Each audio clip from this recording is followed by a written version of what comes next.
LG's latest Android flagship is available on America's two largest wireless carriers starting today. But so is a device that we called one of the best Android smartphones ever just a few months ago. Which one should you buy? Let's find out. I'm Michael Fisher, this is Pocketnow, and this is LG G2 versus HTC One.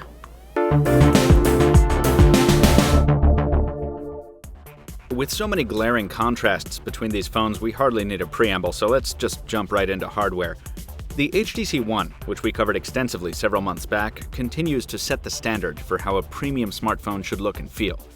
Its aluminum unibody construction with polycarbonate accents and machined speaker grills continues to stand out from the pack of plastic phones that makes up the remainder of the Android landscape. A landscape the LG G2 seems custom-made to blend in with.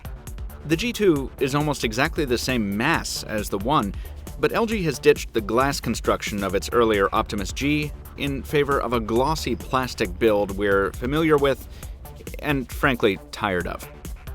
But the G2 isn't without some tricks up its sleeve. In contrast with the One's conventional side-mounted volume rocker and top-mounted power standby key, LG has placed the G2's toggle around back, directly beneath the camera. That's resulted in a smooth casing free of side penetrations and bumps, and it's also allowed LG to slim the bezels flanking the G2's display. It's one of the thinnest bezels we've ever seen, anywhere, at 1/10 of an inch to a side, bringing the G2 much closer to the all-screen face coveted by many. So if you're looking for a larger display, the G2 will be the way to go. The 5.2-inch versus 4.7-inch gulf is a pretty big one, but in terms of display quality, these panels are pretty close to equal, which is to say they're both amazing. While white tones are just the slightest bit more pure on the G2, colors on both of these screens are incredibly vibrant, with excellent viewing angles and comparable performance in direct sunlight. So they're both LCD, they're both 1080p with pixel density north of 400 ppi, and they're both outstanding screens. If you're more concerned with the spec sheet, the comparison gets a little muddier. While the HTC One is no slouch, with its Snapdragon 600 running at 1.7 GHz, the Snapdragon 800 under the hood of the G2 is one of the newest smartphone processors available. It runs at the higher clock speed of 2.26 GHz, sports a newer GPU, and incorporates support for smart power saving and other features. Backing that up on the G2 is the same 2 gigs of RAM you'll find on the HTC One, and the G2 comes in 16 or 32 gig storage options, but not in the 64 gig flavor of some HTC Ones. Neither phone offers expandable storage beyond this, and neither includes a removable battery, but each offers Wi-Fi 802.11 AC alongside the traditional Bluetooth and NFC connectivity options, and each builds in an IR transmitter if you want to draft your smartphone into clicker duty for your TV. It's in software that even more major differences emerge, and they start right at the lock screen. While the One requires you to push the power standby button inconveniently located at the top of the device to unlock the phone, the G2 provides an alternative. A double tap on the screen will wake the device and put it back to sleep. LG calls this feature knock-on, and it really is quite handy on a device this big, even if it's sometimes inconsistent. Getting under that lock screen, you can see just how different the philosophies are in the design of the software skins running atop Android. HTC Sense on the One is a model of simplicity and understated design, sheathing the entire experience in a muted gray that manages to look classy without seeming dull or drab. By contrast, the G2 is none of that. It's an explosion of colors, options, icons, and what can only be called cruft and chrome. We come down pretty hard on Samsung for its cartoonish TouchWiz UI, but LG really takes the cake in terms of making you feel like you're inside a freakishly over-engineered anime version of Android. I mean, just look at that notification area. It's crazy. This seems to be a side effect of a broader philosophical disconnect. While HTC treats the One as a smartphone and a smartphone only, LG seems to want the G2 to be part phone and part phablet. The memo functionality is here again, despite the G2's lack of a stylus, and there are no fewer than 3 separate ways to multitask, only one of which is routinely useful in our experience. Fortunately, LG's inclusion of everything up to the kitchen sink hasn't affected responsiveness. The G2 is at least as responsive as the HTC One, and that's saying something, since the latter is one of the most reliable devices we've encountered in this aspect. Neither of these phones seems to know what lag is, and for that, both HTC and LG deserve kudos. What's more, LG's G2 offers seemingly limitless options for customizing the software experience, from glitzy lock screen and home screen animations to changing the position and function of buttons in the home tray, and so much more. If customization is something you value in your Android experience, it's really hard to top the G2 for sheer flexibility right out of the box. HTC built its so-called ultra-pixel camera technology into the One in order to produce better low-light photos, which it does via optical image stabilization paired to a 4-megapixel sensor with larger than usual pixel size. LG has built some of the same innovations into the G2, but here it's paired optical image stabilization with a 13-megapixel sensor, along with many more options in the viewfinder, which is tricked out with options just like the rest of the software load.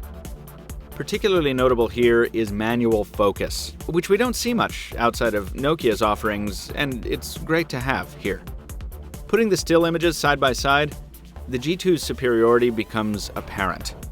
In medium light, the cameras produce similar results, with the HTC One even gaining a slight edge in utility thanks to its wider field of view. But get the phones into the dark, and the One just tries too hard. Its photos are blown out and noisy, making text unreadable in some cases. While the G2's photos aren't without their own share of noise, the results are much sharper, and the colors much closer to life.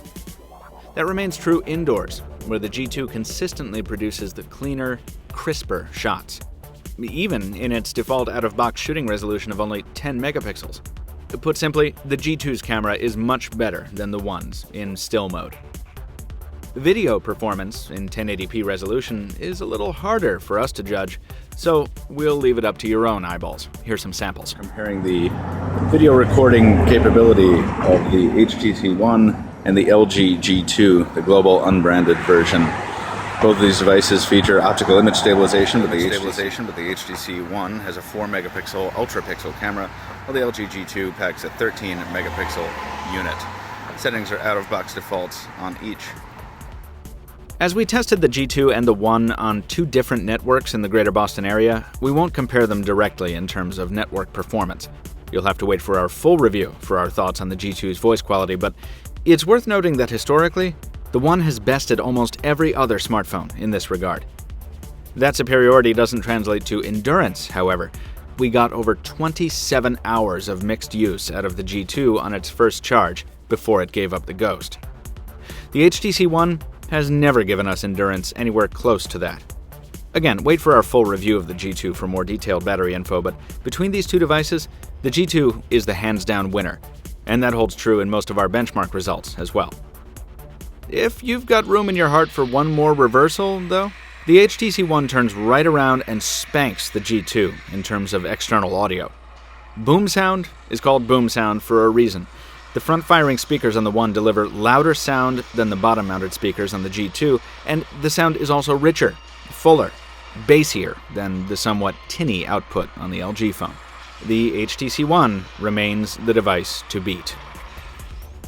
Despite the individual strengths each of these devices brings to the table, this comparison yields a very straightforward result. Of these two phones, the G2 is the one for the power user. Its cutting-edge internals are backed up by excellent battery life and a solid camera, along with a software load packing nearly every feature LG has ever cooked up. If you're looking for an alternative to Samsung's Galaxy family, the G2 brings the heat, but it does so at the expense of simplicity. Its UI is colorful, but overdone. One might almost call the G2 a phablet trapped in a smartphone's body. If that doesn't sound appealing to you, if you're looking for something a little more finely honed and a little more cohesive, the HTC One is your ticket. Its camera does not hold a candle to the G2's, and many of its specs fall short of the LG monsters, but it's got incredible build and call quality, the best speakers you can get on a smartphone, and software that's both attractive and simple to use. We think it manages to deliver a better Android experience on the whole to those outside the power user category. Your mileage, as always, may vary, so we encourage you to check out these phones side by side on your own at your local carrier store. Well, we talked about it in this video, but it didn't make an appearance. We will be comparing the LG G2 to the Samsung Galaxy S4. We're also going to take a little bit deeper look at some of the carrier variants of the LG G2, in addition to the double unboxing we've already done, and the full review, of course, will be up quite soon at Pocketnow. Before you go anywhere, please like this video if you did enjoy it. Leave a comment down below if you have something to say. Follow us on social media, where we make a lot of noise. And thank you, sincerely, for watching. We'll see you next time. Which one should you choose? Let's find out. I'm Michael Fisher, this is Pocketnow, and this is LG G2 versus HTC One. Damn it!